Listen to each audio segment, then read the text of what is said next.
the kind of mess that he has created in these places. So he cannot stand us going there to tell them the truth. I am persuaded that he knows that when we go there, we will just show them the mess, which I'm sure they've been seeing for a long time. You notice Museveni stopped me from carrying on our my nationwide music shows because he knew that through music we were showing people the obvious, we were opening people's eyes.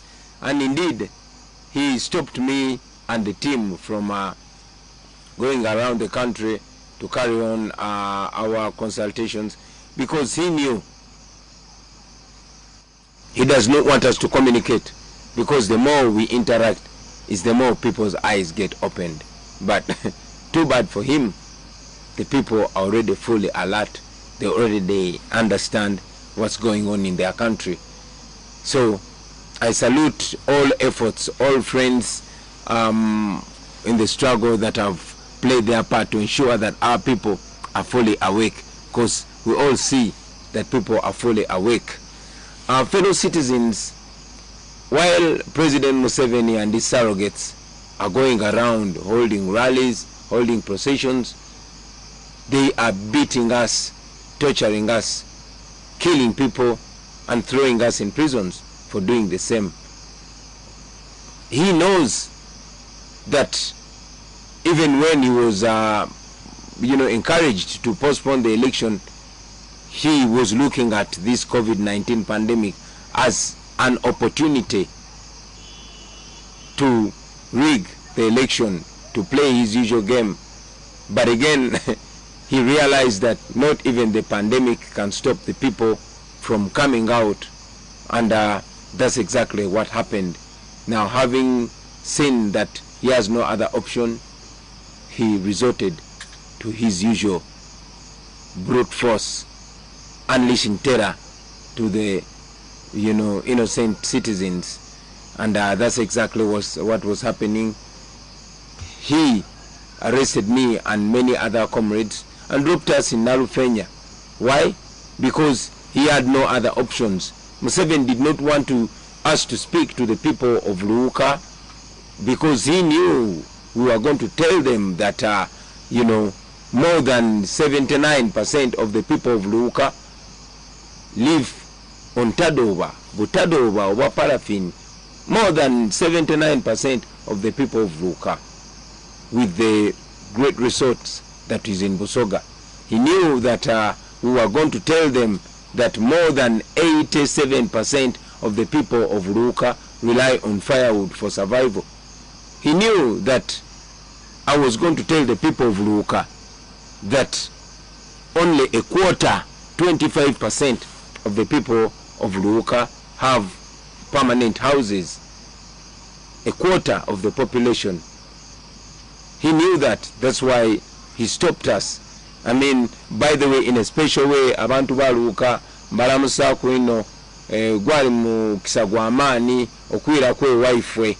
Lwaki Luuka ndetayo wifwe?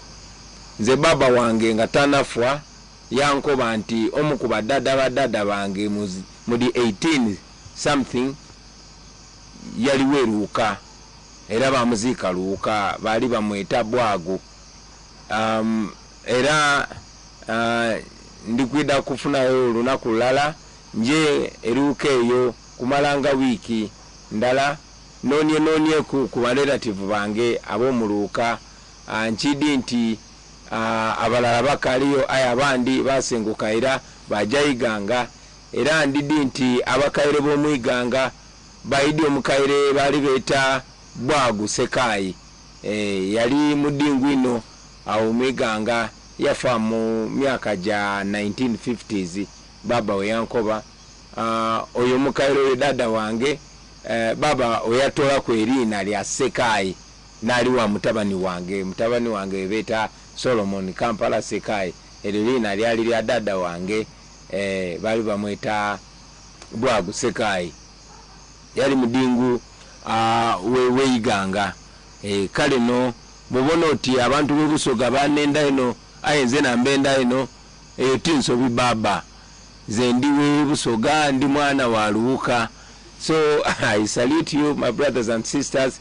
I knew Museveni would not allow me to come and tell you these things face to face, because he has survived by dividing us along tribal lines, along religious lines.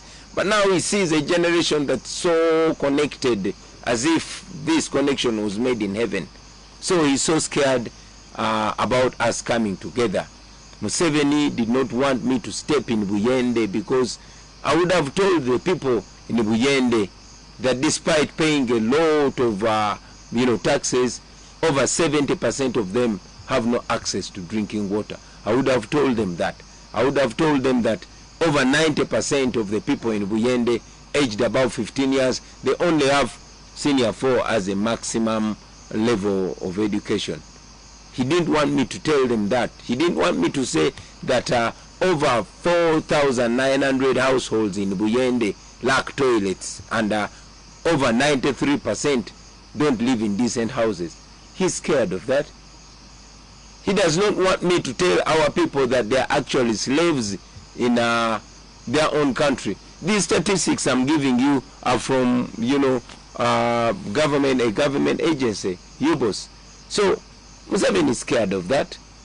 Museveni knows that we can break it down for our people so that they really know how much he has robbed our country, how much he has impoverished our people, how much, how serious an urgency it is for us to get him out of power, to rid ourselves of, of a looter.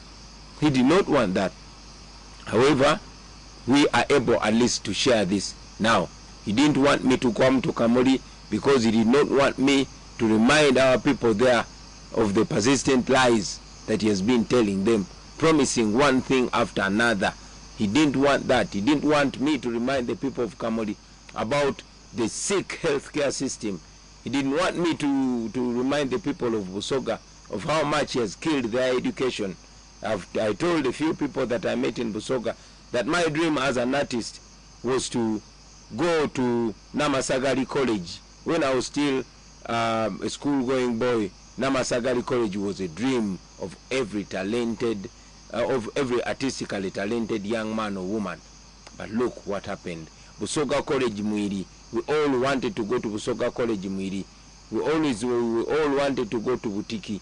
We all wanted to go to schools like Wanyange Girls. But now, they are more or less gone.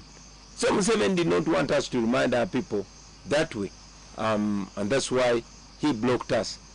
The same can be said on the districts where Museveni have been blocking us from reaching. During the past weeks, of course, we had the opportunity to go to different districts. I went to Karamoja, and the sight of poverty you see in Karamoja, a naturally endowed area, it is very sad. I met some people, some young children, evidently malnourished, as if we are, parading them for the journalists to come and take pictures. But the sad irony was that besides these malnourished children, there were still hungry-looking young men holding brand new AK-47s, being used to keep their people in poverty. That is the reality in Uganda.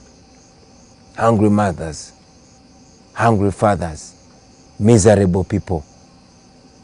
This and more is what was happening in places we go to.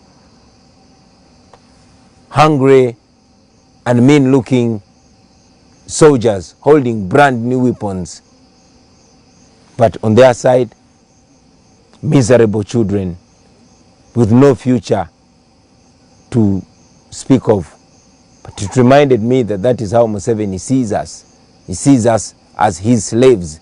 He sees us as people that are only supposed to be used as tools for him to milk our country. The people of Uganda will recall that in his inaugural speech in 1986, President Museveni branded him, leaders like himself today as, you know, a pathetic spectacle. He said in 1986, and I quote, he said, "The Honorable Excellency, who is going to the United Nations in executive jets but has a population at home of over 90% walking barefoot, is nothing but a pathetic spectacle." He said that, and now he's reminded of what he was saying. So, brothers and sisters, Museveni is doing this because he knows he has no way. He has to use violence now.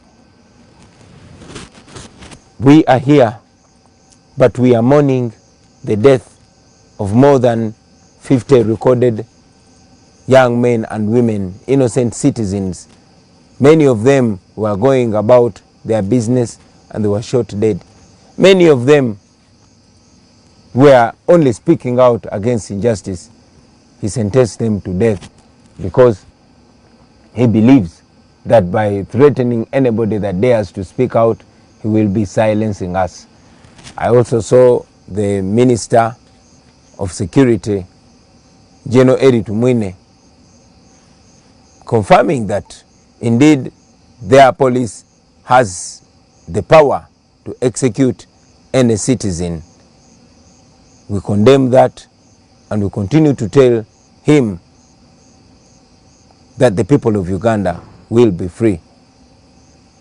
Of course, Museveni did not want me to go to Masaka or Chiruhura or Rukunjiri or Ntungamo because he's scared. He does not want people to show support. He has always been claiming that our support is only in the central region, only in urban areas, but I'm sure the truth was clear for everybody to see that indeed the people of Uganda from all corners, from north to the south, from the west to the east, all of them are yearning for change.